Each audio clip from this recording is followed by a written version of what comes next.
इस उपराष्ट्रपति चुनाव के मौके पर भी आरोप प्रत्यारोप का दौर किस तरह से चला है, नेता जब कैमरे के सामने आए तो उनकी ओर से किस तरह के किए गए हैं दावे, सुनिए। नहीं, जिसके लिए एक आइडियोलॉजी और पॉलिसी नहीं रहता है, उनका सिर्फ their policy is only to सिर्फ और सिर्फ बीजेपी के खिलाफ, against BJP is the only common idea. बाकी और कुछ कॉमन है ही नहीं है और पॉलिसी तो है ही नहीं है। जिसके पास पॉलिसी नहीं है वो कैसे इकट्ठा होता है? सिर्फ किसी को विरोध करना ही एक पॉलिसी नहीं हो सकते, इसलिए उनका एकता नहीं है तो ये तो बोलने का जरूरत ही नहीं है।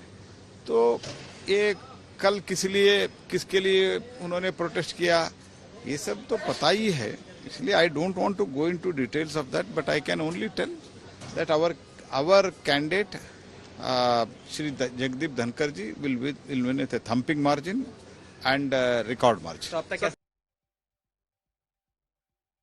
यहाँ जीत हार का सवाल नहीं है, एक संवैधानिक पद है। हम इस सरकार को संदेश देना चाहते थे। इस सरकार ने बातचीत के रास्ते बंद कर दिए हैं। आप अगर देखिए, ट्रेजरी बेंच और अपोजिशन के बीच में जो तारतम्य होना चाहिए था, जो लगातार संवाद की, निरंतर संवाद की एक प्रक्रिया थी, जो हमारी परंपरा रही है, इस सरकार ने, मौजूदा सरकार ने उसको ध्वस्त करके रख दिया। तो हमारे लिए चुनाव जीतना हारना महत्वपूर्ण नहीं है, एक संदेश देना है कि अगर 75वें वर्ष में भारतीय लोकतंत्र की जड़ों को आपको खाद पानी देना है और पुख्ता करना है, आप विपक्ष से, आम आवाम से संवाद का तरीका पुनः बहाल करें।